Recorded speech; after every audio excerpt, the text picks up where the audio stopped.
I'll need to look at it again, but I wasn't getting any audio. I think that maybe your volume could have been down on, was it your iPad? Yeah, no, it was my desktop, my iMac. Okay.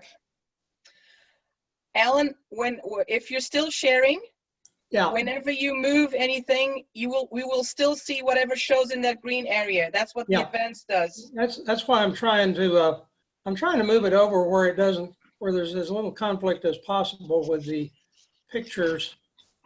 You can always also, are we showing to your right? Yes, you are. Okay. Yeah. If you hover between what you're showing and our pictures, yeah, you should get a line that you can move. Okay, now I've got that. I'm trying to get the, okay, I think what I'll do is zoom the slide down just a little bit, just a second here. Okay.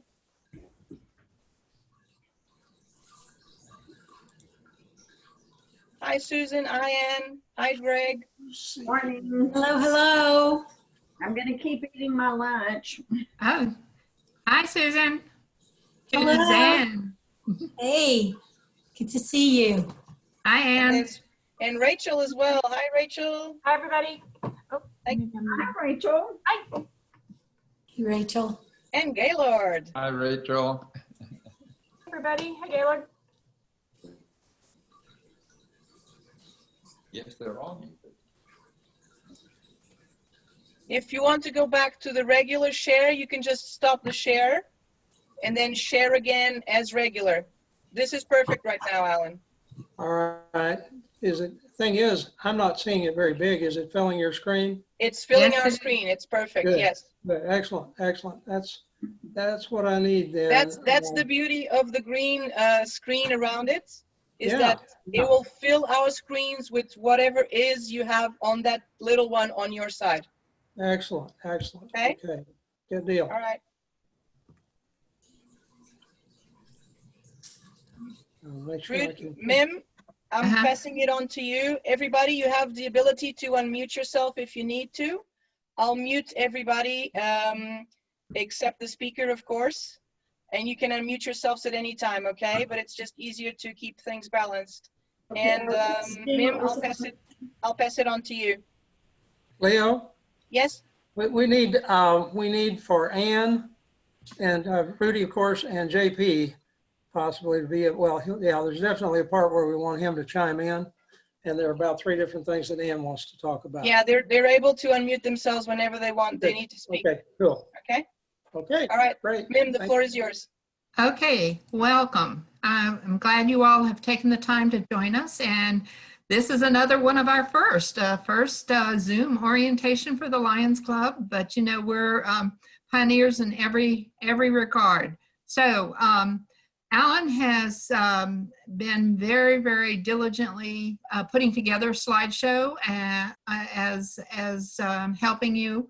I hope you all have gotten the handouts that I sent. That'll help you along the way as well. I'll give you some more handouts for next week with regard to specific things about our club. Now, our first part today is going to be the overview of Lions Clubs International and how it got started and why we're all here, what they do, and how we interact with them. Next week, we will be talking about how our club manages and how our club operates. So I'll turn it over now to Alan Ford, who has been the leader in this orientation as well. Well, thank you, Mim. I think that Rudy probably would like to welcome everybody though today and just say a word or two as our fearless leader. Rudy, are you there? He's having trouble hearing us. Or Well, Just unmute yourself, Rudy. Okay, can you hear me now? Okay, Yeah. thank you. Well, I do want to, yeah, let me just say a word or two of welcome and thank you for those that are joining us today. We are so pleased that you are part of our Austin Founder Lions Club. Today's session will be an overview of our Austin Founder Lions Club. Each Thursday at the start of our weekly meetings, you hear me call to order the oldest Lions Club in the world. The oldest Lions Club in the world. What does that really mean? There is a reason for our being able to proclaim that, and that's part of what we will be looking at today. Not so much the saying that we like to have, but because we are part of a larger organization, the Lions Club International. There are almost 50,000 Lions clubs in the world today, and we say we are the oldest. What gives us a position to say that? So we'll be covering part of that, and there are over 200 countries where Lions clubs have membership there, and so we want to give you a little bit of perspective of the larger picture. And so with this, I want to give it back to Alan with that little bit of background. And so Alan, thank you for your preparation, and we'll give it back to you. Excuse me. Thank you, Rudy. We have broken this into two parts. The first one to talk about who Lions are, Lions Clubs International, and what Lions do in general.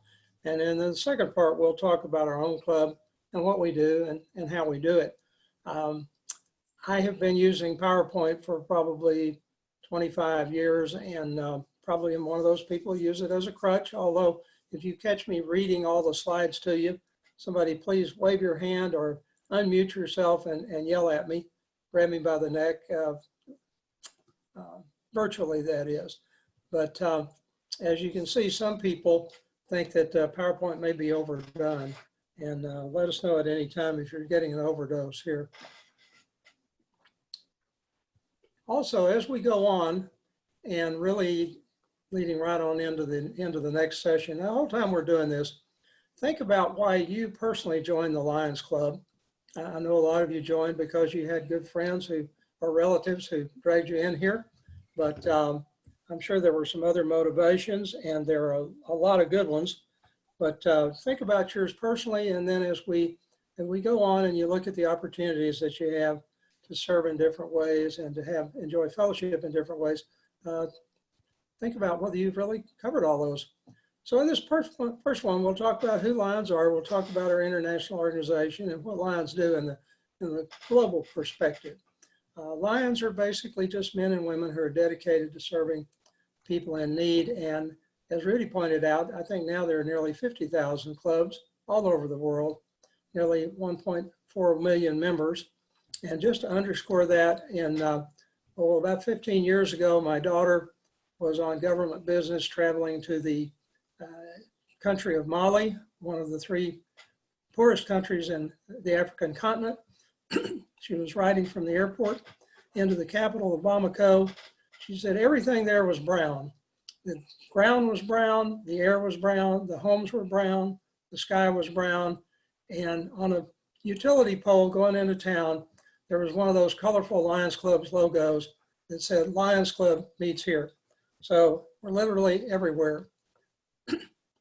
Some of the benefits of being a member of Lions include the opportunity to help people locally and around the world. Personally, if you're interested in developing your own leadership or communication skills, or working hands-on to meet community needs, meeting new people, some good travel opportunities to some very educational experiences. I have underscored that in the time of pandemic, some of those benefits are a little bit more limited. We help at an appropriate social distance. We're enhancing our communication skills a lot. We're working hands-on with gloves if we get out to work, and we're meeting a lot of new people's pictures and voices, and maybe someday we'll have those opportunities to travel. But I think we need to keep in mind seriously that in the aftermath of the pandemic, the needs both globally and in our community are going to be greater than ever before. Now, a little bit of history. Let's just talk about the history of philanthropy in America to start with. Back in the 19th century, you might have community organizations that perform civic services, but they tended to be more centered on the mutual benefits of the members. They'd be fraternal organizations. A lot of those were organized to provide insurance to their members. There were special purpose organizations like volunteer fire departments, obviously. But then as the turn of the century approached, the idea of progressivism started to crop up. There were leaders like Theodore Roosevelt who felt like people should be doing more to help each other. And there were new ideas about the responsibilities of the people who actually had means to do things on their own. And one example of that was Andrew Carnegie. During the course of about 30 years, Andrew Carnegie funded over 2,500 libraries in towns large and small, all over the United States, and in fact, all over the world. And he made a very simple deal with these communities. He would provide the money to build. Sometimes they had to do some matching, but the main thing was they had to commit themselves to actually impose a taxing structure or a fundraising structure to support these facilities going forward. And that was just an example of one of those people who was acting individually. This particular library is one I came across in my stepson's hometown now of Lewistown, Montana, but there's also a beautiful one in downtown Atlanta, Georgia. They're still all over the place. Around that time, actually after the turn of the century, there was a surgeon in Indiana named Dr. William P. Woods, who had been involved with fraternal organizations for a long time, but he started drifting into the area of organizations that would do more civic service. And he actually chartered some organizations under the name Lions Clubs. He had actually at one point had an order starting in 1911 called the Royal Order of Lions. But that morphed into the service organizations. There was a small number of those. And we'll find out later, I think our club was chartered as one of those. There was also an insurance executive in Chicago named Melvin Jones who said, well, you know, you can't get very far until you start doing something for someone else. And he was a member of business leagues. And he told these people, you know, instead of just getting together and talking about our own problems or what we could do for ourselves or lobbying or legislation, we should be getting out and doing stuff, putting effort back into the community. So he came up with that idea of a service organization, and between the two of them, in October of 1917, they brought together the existing clubs that had been chartered under these concepts in a convention in Dallas, Texas. I believe there were 40 clubs represented there, and they agreed to form Lions Clubs International. We'll talk more about that next week too, because we had a couple of the charter members of our club who were present at that convention. And sure enough, it became an international organization, with the first club in Canada being organized in 1920. It focused virtually all the time on local civic projects until 1925 at their international convention. Helen Keller, most of you have probably heard of, who was both deaf and blind and very accomplished both vocally and literally, was their guest speaker. She had just been instrumental in forming the National Federation for the Blind. And she said, you Lions need a purpose. I challenge you to become Knights of the Blind in a crusade against darkness. And with that, Lions devoted themselves as one of their primary purposes in helping the blind and helping people to conserve their sight. So in 1930, after it was introduced abroad, Lions Clubs became instrumental in promoting the use of the white cane around the United States as a mobility tool and symbol. There was a recognition that blind people didn't have any common way of being recognized as blind, plus they needed a tool to help them find their way around. And standardizing the white cane really made a difference back in a time when people were driving everywhere in newly manufactured automobiles. There was traffic, horrible traffic in the cities, and it was an extremely useful tool to have available. Well, by 1945, Lions Clubs International had gained stature sufficient to where it was called upon to help draft the Charter of the United Nations when it was formed. In 1957, there was a Leo Club program created for young people as a pathway to Lions. We'll talk a little more about that next week in terms of our local relationship with Leo Clubs. And in 1968, for the purpose of fundraising and coordinating global projects, Lions Clubs International formed the Lions Clubs International Foundation. In 1987, International became the first service club organization to admit women. And in 1990, Lions Clubs International initiated a program called Sight First, which was a global campaign to try to eradicate preventable blindness. Today, that network, as we mentioned before, includes more than 200 countries. So the organization itself, often known just simply as Lions Clubs International, officially the International Association of Lions Clubs, and the lion was chosen as a symbol because it stood for strength, courage, fidelity, and vital action. Now, Ogden Nash wrote a couple of uncomplimentary poems about lions, but I think most people would agree with those assessments. What was the one that he had? Well, I'm not going to try to recite it right now. I should have kept my note. Anyway, the logo is based on the profile of a lion's head, with one looking back upon a proud past and the other looking optimistically into the future. The vision statement is to be the global leader in community and humanitarian service, and the mission to empower volunteers to be able to do these various things that are involved. The motto is simply, we serve. Now, we had a professor at Austin Community College a few years ago who spoke to one of our district conventions. He was their Institute for Nonprofit Management. And he said, well, you know, I'm not sure about that motto. You serve what? You serve who? Well, actually, we serve where there's a need. And that's the problem. If you start adding limiters to that, it's just too limited. We serve when there's a perceived need, whether it's around the corner or around the world. We have a list of purposes and we have a code of ethics, and we'll get into those a little bit more.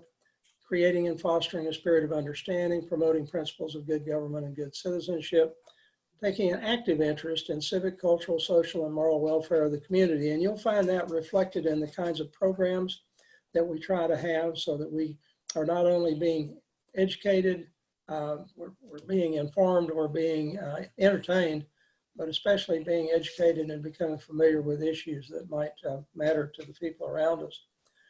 To unite the members in bonds of friendship, good fellowship, and mutual understanding. That's really important, and we'll probably talk more about that a little bit later on. Those bonds are so critical to the health of our community. Provide a forum for open discussion of all matters of public interest. However, I want to emphasize that partisan politics and sectarian religion shall not be debated by club members.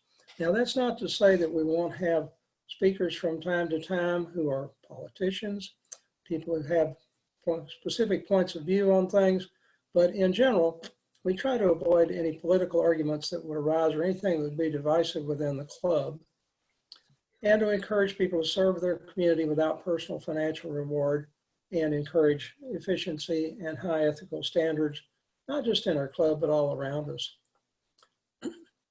So our code of ethics reflects that.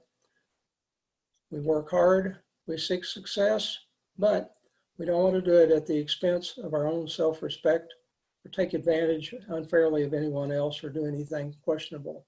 That gets back to the issue of what is ethics. The standard there is, would I do this if someone else were looking over my shoulder right now? Would I want to have what I'm doing printed in the newspaper tomorrow morning? To remember that it's not necessary to tear down anybody else, that when there's a doubt involved, resolve it against ourselves if we can't go any other way. Hold friendship as an end and not a means, and bear in mind our obligations as a citizen. To give our sympathy to those in distress, be careful with my criticism and liberal with my praise, to build up and not destroy. Lions Clubs International has adopted these 5 global causes as our primary points of emphasis around the world. And the newest one is diabetes. It's always been mentioned, as long as I've been a Lion, about 35 years, as a concern, because it was the leading cause of blindness in many areas. But it's now become a specific point of emphasis in our global programs. We serve to prevent avoidable blindness and improve the quality of life for people who are blind and visually impaired, and you'll see our programs on that. We want to try to address issues of hunger around the world. We want to protect the environment, and we want to help people who are affected by childhood cancer. The organizational structure includes a set of international officers, and these are truly an international group, as you can see where they come from. International president right now is from Korea. We have folks from the United States, from Canada, and the immediate past president and chairperson of the Lions Club International Foundation, Gudrun Ingvadottir, is from Iceland. There's a governing body that handles much of the committee work and much of the real grunt work, consisting of 34 elected members from around the world and 8 members of the board who are appointed by the current president. And due to the global pandemic, there was no election held this year, so all the officers and directors are serving an additional year. Now, a year in any of these offices is a real challenge for anybody who takes that on. So I really admire the people who are willing to do that for a second year in a row. We have a constitution and bylaws that set forth the basic rules, and a local club can have its own constitution and bylaws, but has to conform basically with the overall international rules. If there's any kind of a conflict, the international rules prevail. Lions Clubs International is what we would call a really flat organization. It's very efficient in this way because we have that paid staff at headquarters. We have those international officers up there, but basically they govern through districts all around the world, each of those under a volunteer district governor. And within that, a group of clubs. The international headquarters has about 275 staff members, and they serve a lot of purposes that you would expect for an organization that knits together so many clubs in so many places. Besides supplying our materials and planning our conventions, they help by sending out teams to assist with local extension and membership campaigns. They help with finances. They help with information technology. They have legal assistance, and they handle public relations and communications for the organization as a whole. And down the left side, you can see a few more of those services spelled out. I want to focus on the group tax exemption because all the Lions clubs in the United States are exempt from income tax under a blanket exemption or group exemption granted by the Internal Revenue Service to the international organization. We'll talk next week about issues of deductibility of contributions on that side of things, but this is what keeps us from having to worry about being taxed on any profits that we make from our activities unless we get into the realm of what's called unrelated business, but that's an issue for later. Our club responsibilities are, as I mentioned, to conform with the Constitution and bylaws of the international organization and to report up our membership and activities. And through the district, I forgot to put this on, but we do have some dues that go up to support that operation. There are 750 of those districts all over the world, approximately. And a district consists of 35 or more clubs and at least 1,250 Lions. Some of these districts are quite large, as you might imagine. I believe that we have had some that stretched all the way from Washington State to the far reaches of Alaska. Texas has some pretty large ones, but has basically been divided up by growth over the years to manageable sizes. But I believe that the state of Montana, for example, and half of North Dakota are probably still part of a district. Where there are multiple districts in a state or a territory, they're also organized loosely together as a multiple district. So we are in the multiple district 2, Texas, multiple district, which includes our district, which is 2S3, with the 2 being for the multiple district number. And roughly, I believe now our district encompasses parts of most of about 8 counties that sort of straddle Interstate 35 from about New Braunfels up to the other side of Georgetown. Within the district, we have an organization that includes the district governor and his cabinet secretary and treasurer and vice district governor, and then essentially a bunch of committee chairs who are part of the governor's cabinet. And these committee chairs, or the committees themselves actually, are tasked with handling a lot of the administrative functions of the district, including collection and distribution of club dues and contributions to some of the Lions specific efforts and programs that the Lions want to promote. Also, the districts are divided up in many cases into regions and then zones within regions for the purposes of kind of bringing together clubs in smaller geographic areas. I believe in our district right now, we currently don't have any region chairs in place, but we do have zones. And this is a very poor rendering of what our district looks like. But to give you the general idea, you can see the area that I mentioned, I think Gerald and let's see, somewhere up in there. From there down to around McQueenie and Seguin and both directions. And you can see how it's divided up into Roman numeral regions and then zones with an alphabetical character within that. So what are Lions doing globally and nationally? By the way, let me ask right now, does anybody have any really pressing questions? We have two questions. We have one from Greg Dew. Are there officers at the multi-district level?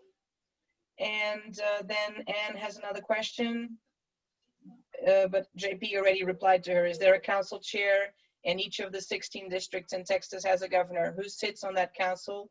It meets quarterly. Okay, okay. Yes, there is, at the state level, there is a council of governors which works to coordinate the work of the districts within the state. And I'm sorry, what was the first question again? For Greg? I think they were the same. Oh, okay. The same question, just in different terms. Yeah. Okay, thank you, thank you. Okay, I think we have time, probably, you know, when we reach a break like this, take an occasional question like this. In the past, we've spread our orientation over a 3-hour contiguous period, but I think we usually had a 15-minute Alan, break. just to clarify, there are no state officers as such. It's just Right, okay. the combination of all 16 districts that come together as a council. Yes, thank you, thank you. Greg, is that covered? Okay. Okay, so what do Lions do? Well, at the international level, one of the biggest movers and shakers, of course, is the Lions Club's International Foundation. And Ann, I'm going to let you talk about that some because you are our district representative for LCIF, are you not? I'm our club, LCIF. Oh, I'm sorry, yes, okay. Yeah. Or liaison or whatever. Mhm. But as Alan told you earlier, the Lions Clubs International created the foundation, and it is a nonprofit arm, and it raises money and literally does humanitarian work all over the world. And some of our major partner organizations you see there on the screen. And for example, we have partnered with the Bill and Melinda Gates Foundation and with the Carter Foundation, or the Carter Center, that's the Jimmy Carter Center, to work on preventing illnesses in third world countries. We've been working to eradicate measles and river blindness, which is one of the largest causes of blindness in Africa. We have worked with a lot of what LCI does. They are, the board of LCIF can award a $100,000 emergency grant if there is a natural disaster. And often when I remember when there were the terrible mudslides because of the flooding in Nepal, LCIF was one of the first organizations in there to provide immediate relief. When we had the hurricane hit the Texas Gulf Coast a few years ago, it affected 4 districts in Texas. And LCIF within a week had sent $100,000 to Texas. And over the course of about 2 years, LCIF, through other grants and contributions from other clubs around the world, Texas and our Texas Lions Foundation, we put Lions in Texas, or Lions all over the world, put into that recovery effort almost $2 million. So we have benefited here in Texas from LCIF. Basically, there are grant programs available. I just talked about the disaster relief. LCIF, the Board of Governors, awards that immediate grant, but then districts can apply for specific projects. Could you back up, Alan, one slide? Sorry. They've also worked in other countries. They partner with local communities to build schools and health clinics. And then the Sight First is that big international effort to try to eradicate preventable blindness and improve vision. Okay, we're ready. And here you can see the LCIF grants for 2018, 2019. As Alan mentioned in the beginning, in 2017, we added diabetes as a worldwide focus. And as he mentioned, that is because of its close association with blindness. And this is a disease that is prevalent all over the world. But anyway, it's a wonderful program that LCIF administers, and we pay some money to the foundation, but we also, LCIF is having a campaign 100, which they started in 2017 for our centennial year. And they asked Lions to contribute $300 over 3 years. And so I will talk to you more about that next week. And here is some information on Sight First. You can see the effort that has gone into this, and it's a marvelous project and has really made an impact on a lot of people's lives all over the world.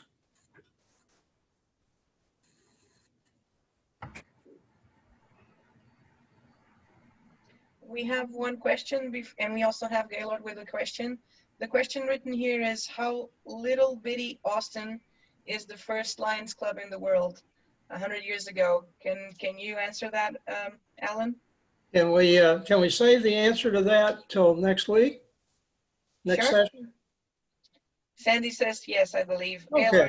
Gaylord had a question. Go ahead, Gaylord. Yes, and this is fairly timely, but we're already hearing an awful lot of the preparation for Hurricane Laura, and this may be too much of a detailed question, but there's going to be a lot of concern from a Category 4 hurricane, and Ann or Alan or JP, whoever might have been familiar with it, what would be the type of assistance and disaster relief that Lions Club International or even some of the local Lions clubs would provide, given the high wind, high water destruction that we've seen, whether it was Hurricane Harvey or Ike or several others that have hit Texas and Louisiana?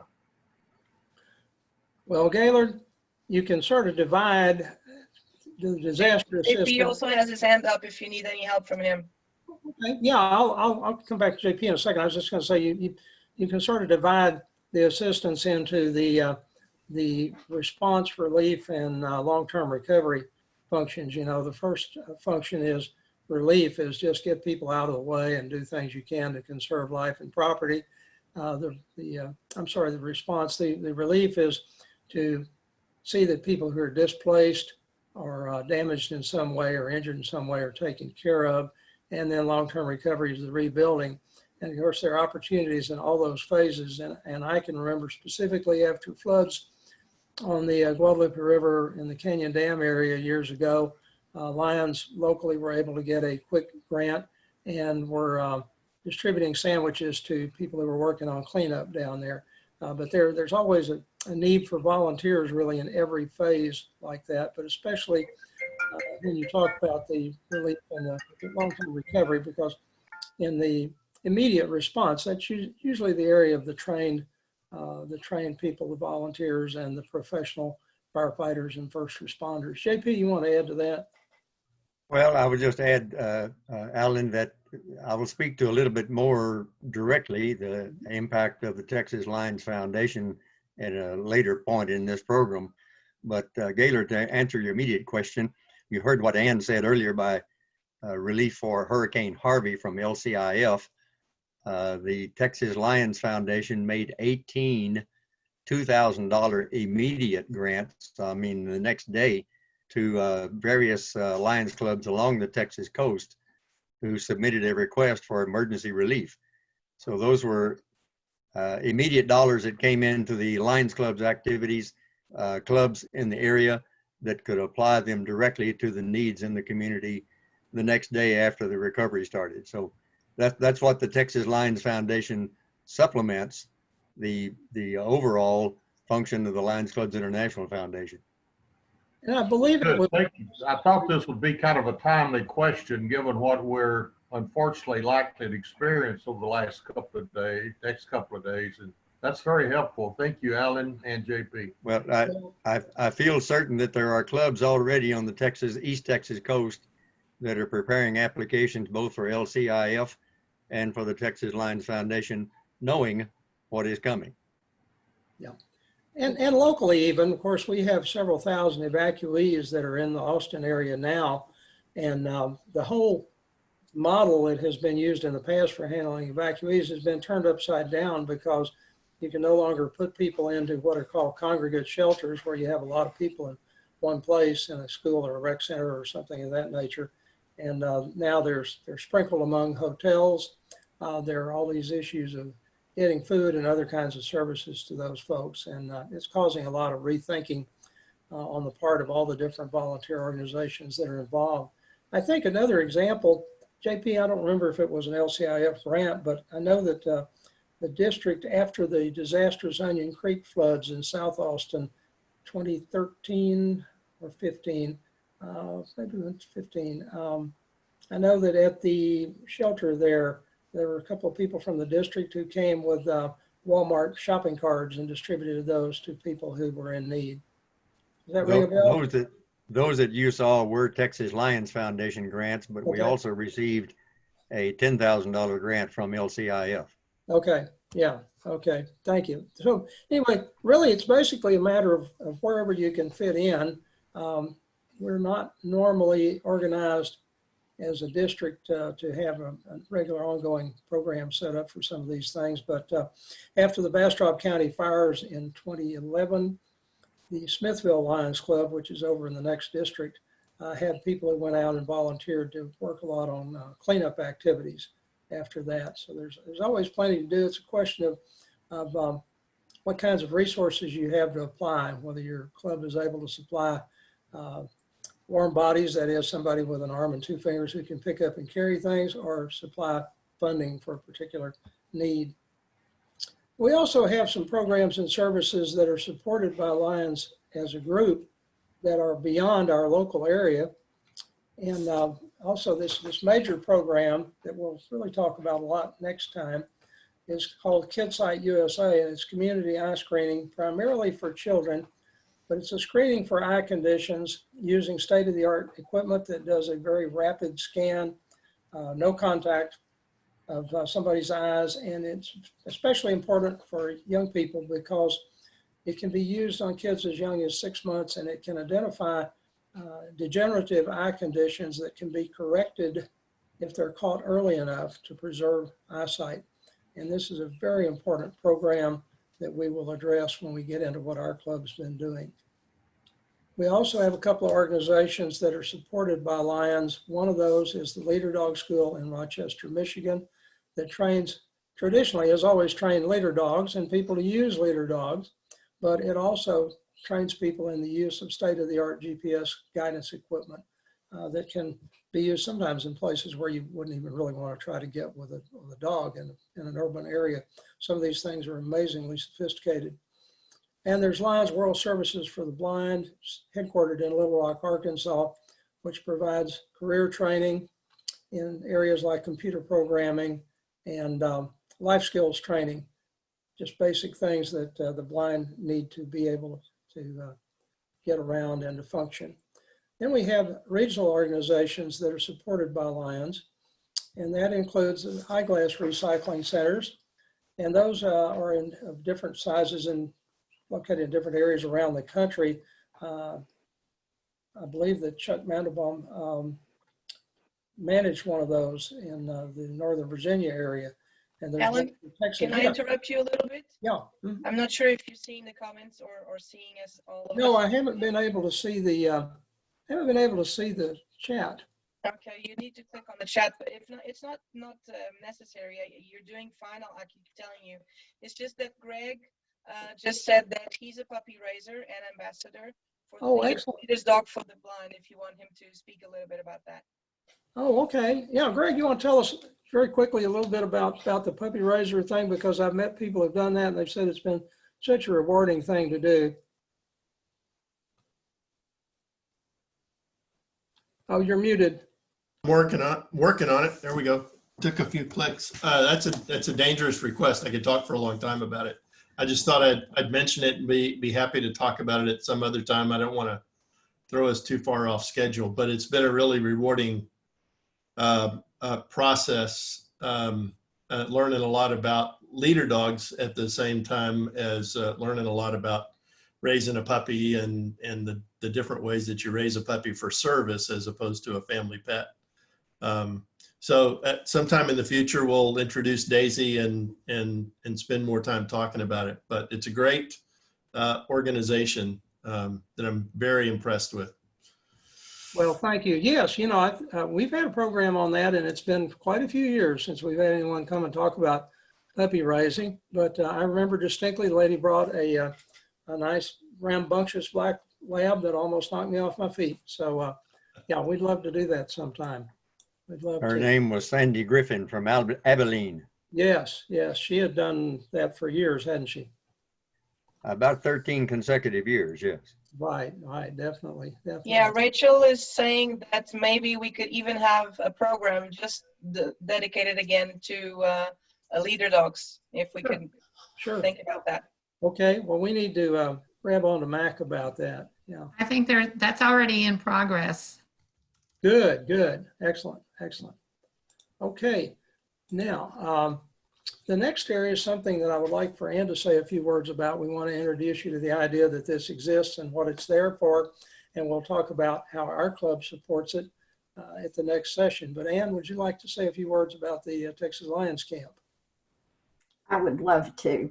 Texas Lions Camp is something that's very near and dear to my heart. This is a camp for children with special medical needs. It's located in Kerrville. We have 515 acres. You see an aerial view there, a little out of focus.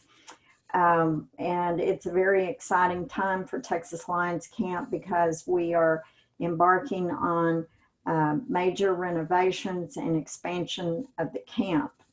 The camp you're going to hear more about this on Thursday because our program is actually about Texas Lions Camp, so I don't want to steal Connie's thunder. But let me tell you very quickly, the camp was created in 1949 in response to the polio epidemic. And Alan, if you want to go, there we go. And we have been serving campers since 1953. This summer was the first time ever that we did not have children on our campus. And of course, that was due to COVID. All of these kids, we serve about 1,500 kids every summer. And all of these kids are very high risk for diseases. The really amazing thing is we do this at no charge to the camper and the camper's family. That doesn't mean camp is free, and you're going to find out this week at our meeting how we pay for Texas Lions Camp. But we have 5 sessions each summer for children with physical disabilities. We have 1 session dedicated for children with Down syndrome. And then we have 2 sessions designated for children with type 1 diabetes. And those sessions fill up very, very quickly. It's just a wonderful, wonderful experience. I'm often asked if we are the only state with a camp, and that we are not. There are many other Lions camps for children with special needs, but many of them are day camps. Our camp is an overnight camp. The kids spend a week there, and many of the other camps are not nearly as large as ours is. And many longtime Lions will say that Texas Lions Camp is the jewel in our crown, and I certainly believe that. Thank you, Ann. Mm-hmm. I'd like to interject that with the new orientees, if you will be thinking of anybody that you have contact with for next year's Lions Camp, all the child needs is medical exam, the application, the medical exam, and a sponsor from a Lion. And we can have them go to camp and enjoy the camp. So be thinking about if you have anybody that you know that would be eligible for camp. And camp registration will start January the 3rd or 4th, but we're going to talk more about that on Thursday. Yeah. Thank you. Yes. And yeah, let me emphasize that thing about trying to find people to go, because Ann, I've heard in the past, there have been times when they didn't completely fill up a session. And yet I recall somebody from the camp several years ago estimating that there were about 200,000 kids in the state of Texas who would qualify to go to Texas Lions Camp for a session. And I think that's a shame if a bed ever goes empty there. It is a shame, but you know, it's really the hard part sometimes is the parent. If you have a child with special medical needs, and many of our campers, the first time they come, have never been away from home. They have never spent the night anywhere without their mother. It's really hard for the parents to let them go. And we have more trouble recruiting children with physical disabilities. As I said, the diabetic camps fill up very quickly. Well, you're exactly right about the parents. And I remember I had an experience spread over several years of a family that I knew who had a son that I thought would be an excellent candidate over in Smithville. And he primarily had a physical disability, but he was a Special Olympian. He attended regular school classes. He was extremely well adjusted, but she said, but it says that they can't have ADHD. Well, it's a matter of degree. If you look at the qualifications and the disqualifications and everything, and the camp always says, if there's any doubt, call them and talk about the kid's situation, because in this case, this young man was extremely well adjusted, well adapted, fit in anywhere. And I think he just graduated from a special program at Clemson University. But for about 3 years, I guess, he would have had the opportunity to go to the camp. Just couldn't sell mama on it. We have a question regarding the camp. Is there a way to set up a phone bank to reach out to some parents of these kids if we can get referrals from people? This is a question from Steve Riley. I don't know if maybe Ann or Alan could answer. That's one for Ann. Well, Steve, I think we possibly could. The difficulty is we try to work through the schools. That's a really good way to recruit campers, because the teachers and the school nurses, the special ed teachers and the school nurses, they know who the kids are. We also work through doctors' offices, pediatricians, and we have different organizations, like, for example, JDRF, who is one of our partner organizations for our club. They help us recruit type 1 diabetics. We always post information on our website, and I would like to talk to you offline and, you know, brainstorm. Maybe this is something that we can try to figure out how to make it work. Thank you. I was just thinking, you know, especially certainly when schools open up again, I have flexibility and capability to where if the schools are open to even getting presentations, and maybe we've discussed that before, but almost sort of presenting to groups within the schools or something like that. And I can get with you offline about that, Ann, but almost kind of putting a human face to it on top of the other advertising and marketing you're doing to get that awareness out there. So. You're good. JP, would you like to tell us a little bit more about the Texas Lions Foundation? We certainly touched on it, but tell us about it. Yes, Alan, thank you. We did briefly talk about it before, pardon me, but I would say that the Texas Lions Foundation was established in 1984 to complement and to supplement what was already in place with the Lions Clubs International Foundation, and that supplement comes at the local level. We needed some assistance that the Lions Clubs International Foundation wouldn't necessarily provide assistance for, and we needed it quickly in some cases to supplement what Lions Clubs International Foundation might be able to provide at a later date. So since 1984, through various fundraisers and voluntary contribution from the Lions of Texas, the foundation currently has about $2.8 million in a corpus, and only the investment return from that corpus can be used for the grants that are awarded. I have the privilege of serving as the district trustee for the Texas Lions Foundation. There are 2 trustees from each of the 16 districts around the state. We meet 4 times a year. The executive committee of that trustee group does make decisions that are brought to the board quarterly for approval or ratification.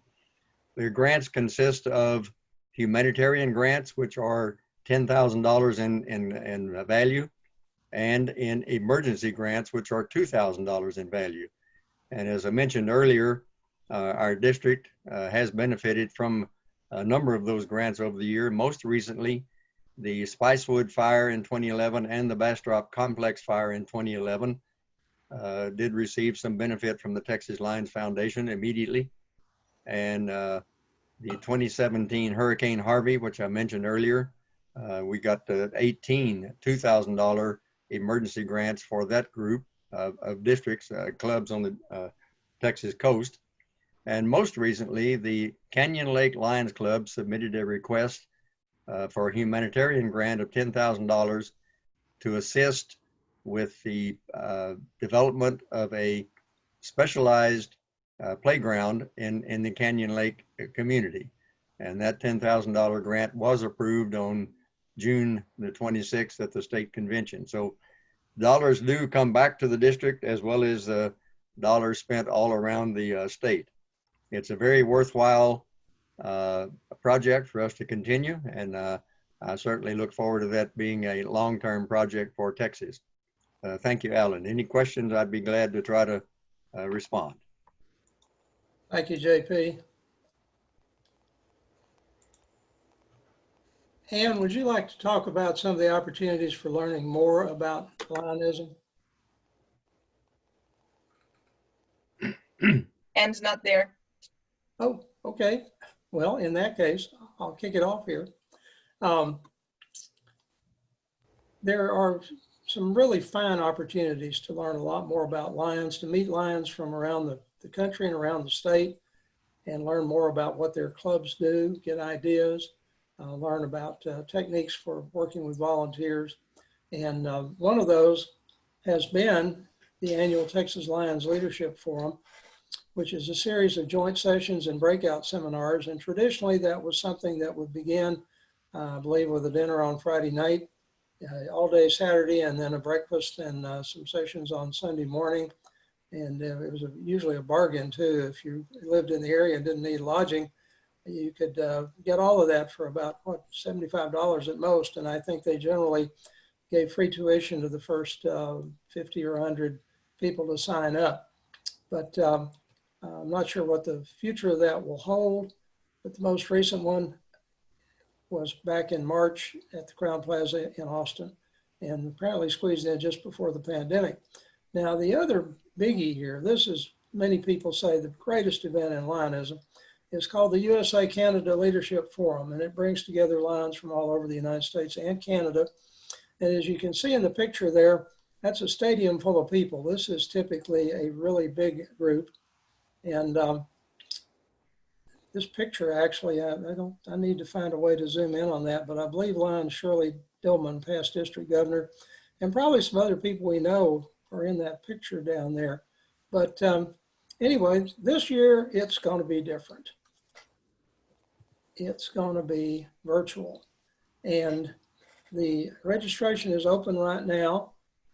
You get 3 days of seminars and collective speeches and things to tune into. And I believe the registration was $20. I know I definitely registered because I've never been to one of these. I've always wanted to go, and this is an easy way to do it. But when I last looked a couple of days ago, I believe there were still maybe a couple of thousand slots available to sign up for this thing. So I would highly recommend it to anybody. And okay, you're back just in time to embellish whatever I just said about the USA-Canada Forum and also the Texas Lions Leadership Forum. Okay, sorry, I had to go see what was going on with my housekeeper. These are two wonderful educational opportunities. The Texas Lions Leadership Forum is put on by LCI in conjunction with our local, our regional state leaders. We've had it in Austin for many years, and it's very inexpensive. It's like $50 for the day and a half, and it's just back-to-back educational sessions. You learn about LCI, you learn about the history of the Lions in Texas, and then you learn really practical things, you know, like building membership or how to recruit Lions. We learn about social media, and there are just some really great breakout sessions. Plus, it's also an opportunity to interact with members of LCI International. We usually have at least one international officer or someone who has been an officer, maybe a director, recently comes. And we have, at one time, we had 2 LCI presidents from Texas that were still living. One of them died recently. So Jimmy Ross, who is a past president of LCI, he often attends that meeting. So the Lions Leadership Forum is a great opportunity, and I encourage you to participate. And then I say that for me personally, the Lions USA-Canada Forum is the best educational program that LCI puts on. This is attracts several thousand people usually from the United States, and people come from like the Caribbean and then from Canada. And it's just really back-to-back educational sessions. There will be like 30 sessions going on at the same time. And then they're repeated so that you can pick the ones that you want to go to. Plus, again, they have some outstanding speakers, motivational speakers. You get exposure to leaders of LCI. A few years ago, they added the Strides Walk, which is a benefit to raise money for diabetes. And usually the LCI president is there and leads that walk, and that's really fun. And they have some social activities. There's time for you to get to see the city that where it's being hosted. And they usually have at least one activity that might be at a venue in the city that you can participate in. anyway, it's a really great opportunity. I was planning to go to Louisville this year, and so was Patty Robinson from our club. And we were not able, of course, we're not able to go, but the virtual, I'm planning on signing up. I know Rudy has signed up, and I think it'll be a good way to experience the forum, but there's nothing like being together with like 2,000 or so Lions from North America, and just the energy and synergy you get being there. Thank you, Ann. Thank you. Yeah, the virtual experience will certainly be something different, but I'm looking forward to that. Now, Ann, would you like to say something about international conventions? Well, I've been to one as a Lion. My first one, I was probably like 11 or 12 years old. My dad was district governor. We went to the international convention when it was in New Jersey. It was on the at Atlantic City in New Jersey. But I went to the centennial celebration in Chicago, and there were a number of people from our club. And I really am going to let JP talk about it because he's been to a lot of these, and he can tell you about the parade because he gets involved in organizing that group. Am I on? You're on. You're on. Well, thank you, Ann. Yes, I've been to, I think last count was 26 international conventions. Some unofficially, and most of them as a delegate from our club to the conference. The convention itself is an amplification of what you heard said about the USA Canada Forum, in that it involves people from around the globe. And as Ann was saying, the international parade is really a highlight of the convention itself, outside of the educational and seminars and dignitaries that you get to associate with. But the parade is usually about 4 to 4.5 hours long. It consists of delegations from all areas of the globe, and most of the delegations will come in their parade attire, which consists of their native culture costumes. Texas native culture costume, as perceived by the rest of the world, is cowboy boots, jeans, a white shirt, a red and white and blue vest, and cowboy hat and spurs. So when we come down the parade line, we're most of the time mobbed by the parade attendees, and they're kind of hard to get away from. But it's exciting to see all of the delegations and all of the different cultures and races and beliefs that are represented in Lionism from throughout the world, and that really is the highlight of the entire activity. Although it is, as all conventions are supposed to be, it is a business meeting to conduct the business of the International Association, to elect officers and the board of directors and enact any constitutional changes that might be needed and proposed. So the delegations there do conduct the business, but there's an awful lot of interaction, camaraderie, fellowship, and fun that is involved in going to an international convention, plus the fact that you get to go to places you may not consider going to on other occasions. The one in Chicago was a culmination of 100 years, and it was, as Moten Crockett used to say, where they put the big pot in the little one. It was a big blowout. I had a good time in Hamburg, Germany. And the year I was district governor, we went to Busan, South Korea. And those are certainly places that I probably wouldn't have gone otherwise. But overall, it is a great place to be. And Alan is holding up a banner from the St. Louis Convention about 1990, wasn't that, Alan? That's the only one I've been to, but it was a lot of fun. When I say 1990, I think was the year for that. There's a whole story about the trip, but we won't get into that. But St. Louis,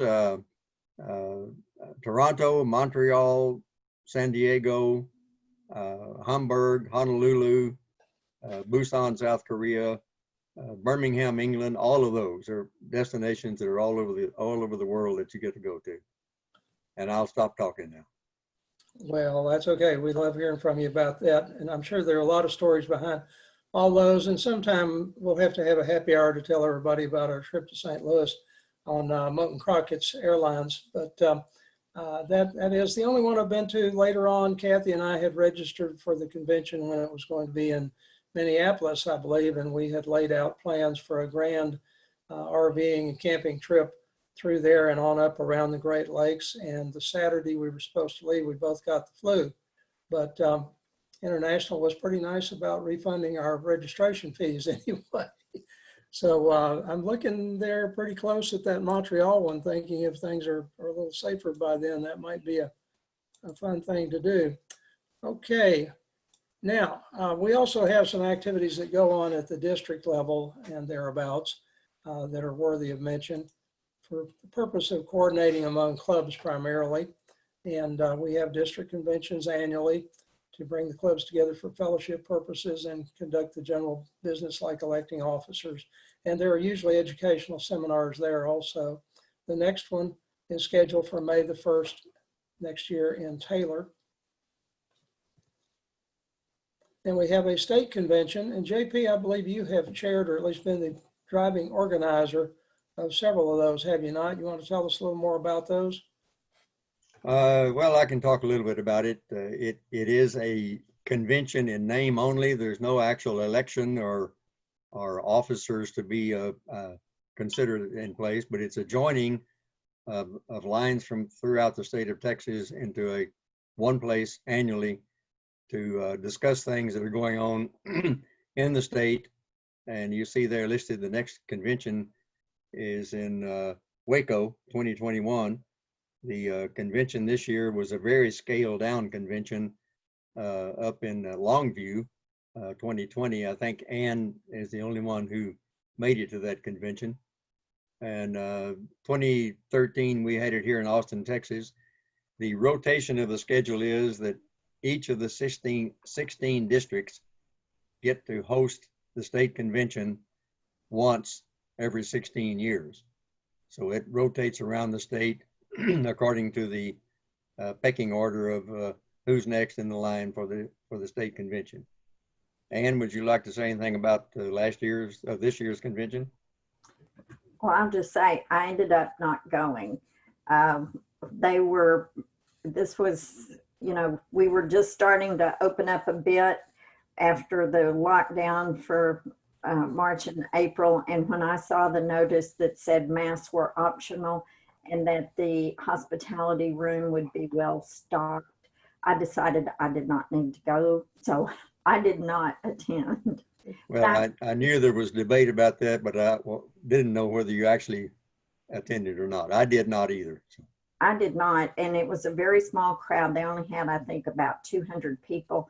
And I will say that some people had to quarantine after the convention because somebody tested positive. But in general, in the past, when I've attended, it's really fun. And at the state convention is when these youth contests are held. And our club, you're going to hear about this next time. We participate in the Peace Poster contest, and the Peace Poster winners go up the line. Ours will go to the district, then the district goes to the state. They also have the youth opportunities for young people, and they have 4 different categories. And it's really interesting to the state group is the finalist. And so you can go and watch those competitions. And it's really cool to see these young people, the ones who give speeches. They have an essay contest where the kid reads the essay. And then they have kind of the all around overall youth. And they go in and they're asked a series of questions. So you can attend those, and there are some educational sessions. But again, it's a wonderful opportunity to meet other Lions and to interact with our leaders. Okay, thank you, thank you. There are several different ways of staying in touch with international. You should all start receiving a Lion magazine regularly. There are email messages that come out from time to time. One of the primary and best sources that's really rich in information is the international website, which is simply lionsclubs.org, lionsclubs.org. And let's see, you know, I think I probably ought to put that on the slide, shouldn't I? Anyway, but that's probably the best source if you want to learn a lot more about lions in your spare time while you're sitting around here waiting to go back to school or work or something. That would be a good place to start. Y'all have any other comments you want to add to that, Ann, JP, Rudy? Okay. Alan, only that the Lion magazine is not published every month anymore. You get it electronically. And then I think there are 5 or 6 issues that come out hard copy. 6 sounds about right. Yeah. Okay. Thank you. Thank you. But it does have really neat articles about Lions clubs and their projects around the world. And it's a good source of ideas for one thing. Okay. I want to say a few words before we wrap up here about the importance of being a part of this international organization and what it means for us in our efforts to operate even locally. What do y'all think these logos all have in common? Just throw out some ideas if you want to chat or if you want to unmute people. Somebody raise your hand so Leo can recognize you. But what do you see that they have in common among the whole group? JP had his hand up. Well, for one thing, they're immediately recognizable and associated with an organization. They are, and how do you know what organization they're associated with, though? They don't have anything printed on them, do they? Just because of association. Yeah. Publicity. Because they've been seen Activity. enough. They've established some kind of a reputation that goes with that brand. Now, granted, there's something written on our logo, but if you just take a glance at that, I think a lot of people around the world are going to say that it has instant recognition. Even compared to, say, the Rotary logo, which is just a wheel that looks like something that just goes round and round. I think it's a little bit unique in that regard. Now, what does that mean to us? Well, it means that as Lions, it opens a lot of doors for us in terms of serving the community because it sets us apart from being just another ad hoc group of people who've got together to do a specific project to help the community. That means that we're part of an established organization. It opens doors at City Hall, it opens doors at the school district, it opens doors with local businesses because they know that we are held to some standards of performance in what we do. And I think that's really important to remember. We want that logo displayed prominently on everything that we do. And you can see here, it shows up in a lot of places. And traditionally, one of the most frequent places is in parks and recreation all over the country.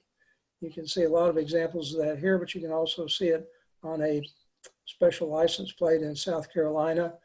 I did not locate it in time to plug it in here, but I have another slide that's kind of the flip side of this that's disappointing because it's a set of pictures of primarily parks again, but other facilities around the United States that just say Lions Park, Lions this, Lions that, but they don't have the logo on there. And I think it's really important to display that logo as much as we can wherever we go, whatever we're doing. And in that vein, I believe that it was mentioned probably when you were told you would be getting a Lions lapel pin. Wear that pin wherever you go, even around the world, because I think you'll find that it makes you welcome in circles almost instantly.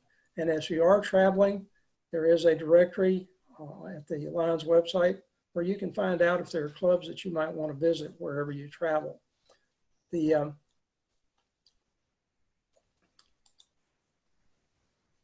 point I want to make about protecting that brand is we need to be sure that whatever we engage in is visible and meaningful, but we need to keep those doors that I mentioned open by preserving the trust that other people have in us. And that means we have to commit ourselves to using contributions wisely and use them the way the donors intended them to be used and not misrepresent in any way what we're raising money for. And if we're selling something, we need to be sure that we provide fair value in goods or services, and we need to observe our code of ethics at all times. Just to underscore my point about that brand being everywhere, how many of you have ever seen the movie Fear and Loathing in Las Vegas with Johnny Depp? I can't see your hands, but anyway. We have a few hands up. Steve, Susan, and Okay. Gloria, and Greg. Well, I hope you watched it all the way to the end, because in about the last 3 seconds, Johnny Depp as Hunter S. Thompson is driving a trashed rented Cadillac, really trashed up from all of his adventures there, out of Las Vegas across the desert. And as he is disappearing into the distance, you see this sign come up that says, "You're now leaving Fear and Loathing, population 0, but what's that down in the lower left corner of the sign there? It's got a Lions logo, doesn't it? Yeah, pretty cool. Anyway, okay, next session, we'll talk about our club, what we do and how we do it, and how you can help with all that. And maybe how the club can help you find opportunities to serve. If we have any closing questions that anybody would ask, I think we ended up with a few minutes left here. Can anyone speak to the issue of the Lions golf course?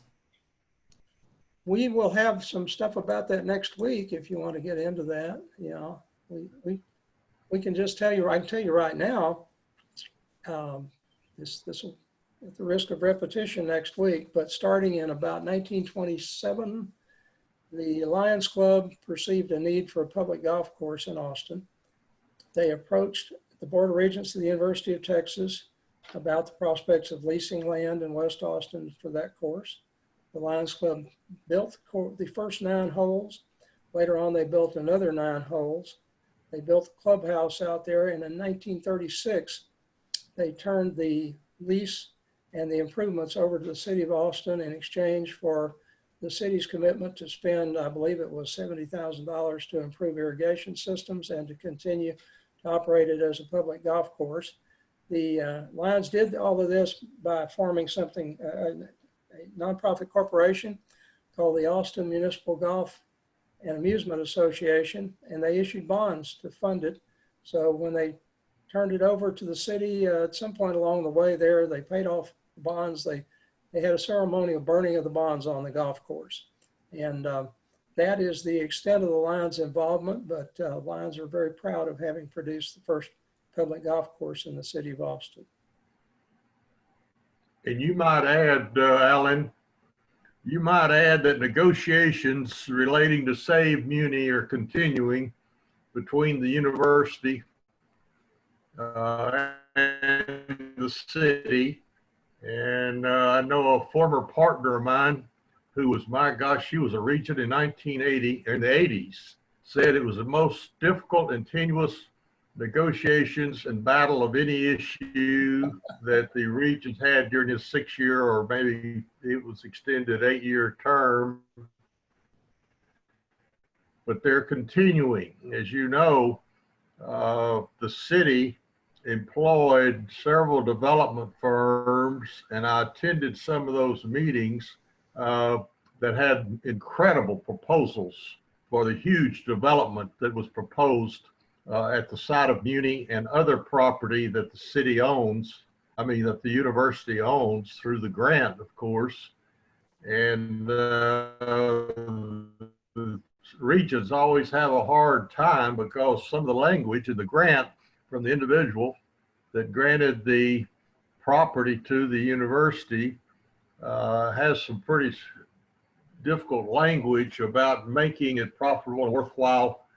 And so I've followed that somewhat remotely recently.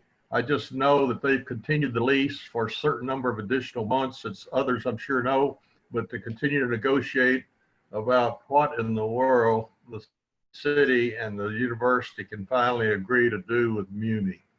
Yeah, I think the original lease ran to around 1980 or somewhere along in there. I'm trying to remember. I think it was about 50-year one. I've got a couple or 3 big poster boards covered with documents related to all that that we've displayed in the past when we had golf tournaments out there. And it's a really interesting story. And the poor regents are really on a hot seat there because they have a fiduciary responsibility I guess, to wring the best they can out of all that property for the benefit of the university. That was part of the original Breckenridge grant. On the other hand, there's such passion behind the location of it and the fact that it's the last remaining big contiguous piece of green space in West Austin there. So it's probably, it'd be like trying to go to New York City and say we want to develop a big chunk of Central Park. Although, and there's also the historical context that it may be, or it probably is, the first desegregated public golf course anywhere in the southern part of the United States. And there's a historical marker there recognizing that. So anyway, it's a very hot issue. And as you say, it goes on and on, because after that original lease expired, the university, the Regents extended it a few years at a time, and then it's been kind of one extension after another since then. Could I ask a question that we all ought to know the answer to, but it's very trite, but how did the organization come up with the name Lions and that symbol? Well, they chose the lion because it was symbolic of strength and courage. And I think maybe I had an early slide that mentioned a couple of other things. If anybody remembers those at this point, let me know. But I think that was just the thing. It was just such a striking, yes, Ann, please, bail me out. Well, Gaylord, remember Alan was talking about Dr. Woods, and he was the one who was chartering clubs before Melvin Jones got involved. And Right. It was at that time, that's where the Lions name came from, because that's the name he was using. And I think when they got to that convention in Dallas, they voted, and they liked the name. And we're a founder club because we were actually chartered by Dr. Woods in 1916. I think our date is January the 18th of 1916. And LCI didn't really come into existence until 1917. Now, why Dr. Woods picked Lions, I don't know, other than what Alan was saying about what a lion symbolizes. But Dr. Woods had that name, and Melvin Jones liked that name, and that's how it kind of got transferred, is my understanding. Now, he started that Royal Order of Lions in 1911, I believe, and maybe that was just because by that time moose and elk were already taken. I'm not sure, but it was more of a fraternal order at the time anyway. And there was a period of time where patriotism was really important, I guess, around the time that the international organization was formed during the war, that it was also represented sometimes as an acronym of liberty, intelligence, our nation's safety. But I think in the global organization now, I'm not sure whether that really has an appropriate place. But JP, you want to add anything? I saw you just muted yourself. Well, just to say there's a long dialogue and a bit of contention about who originated what we know as Lions Clubs International. True, Dr. Woods had the original concept of Royal Order of Lions, a fraternal organization, as you said earlier, as early as 1911. Mm-hmm. Our club was not organized as a Royal Order of Lions organization. The San Antonio Club was in 1915, but somewhere in that transition, Dr. Woods chartered the International Association of Lions Clubs in 1916. Right. And then Melvin Jones and his group brought everybody together in Dallas in 1917, and they adopted the International Association of Lions. So how we originated, where we originated, I think, as Mike Butler always says, depends on who wrote the history. And Melvin Jones literally wrote the history that we live with today. He picked up the marbles and put them together and made the organization we know today as the International Association of Lions Clubs. He was not without fault. He was not without some judgmental issues that were questioned, but that's where we are today. And I don't know, there's a long debate, a lot of finger pointing about who did what when, but reality is Melvin Jones is recognized as the originator, if not the founder, of the movement we know today as Lions Clubs International. And you can read all the literature if you want to, but it's kind of boring when you get right down to it. Pardon another question, but if in whatever form a San Antonio club predated in 1915, the Austin Club being founded, how did we get designated and how did it become that we're the oldest Lions Club in the world? If you line all the founder clubs charters up and look at them side by side, the San Antonio Club was chartered in 1921 as an International Association of Lions Clubs. We have the oldest continuous operating charter of Lions Clubs International. Good to know. That's great. Thank you, JP.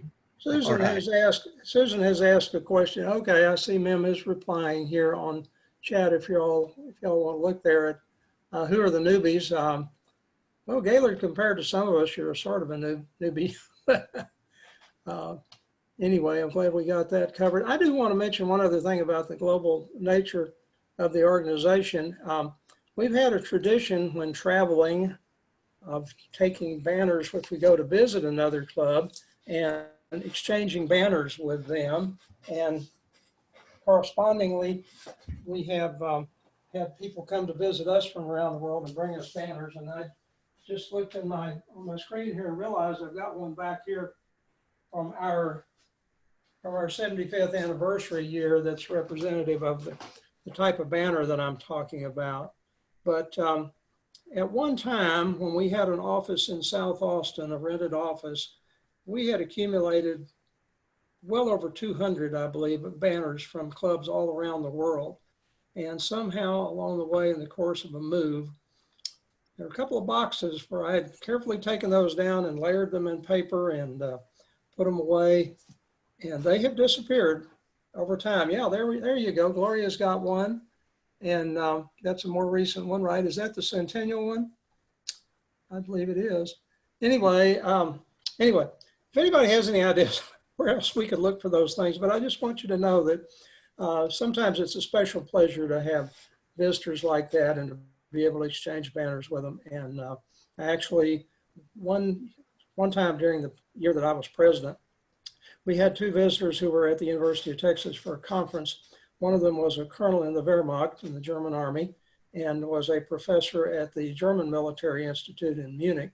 And he did a nice polite bow, clicked his heels, and presented me with a banner from the club there and also a nice little plaque from the oh gosh, I can't, my German's gone bad now. Anyway, whatever that Universität of the Wehrmacht was in Munich. So you get to meet some fascinating people just through the process of cross-visiting and a little bit of cross-pollination there.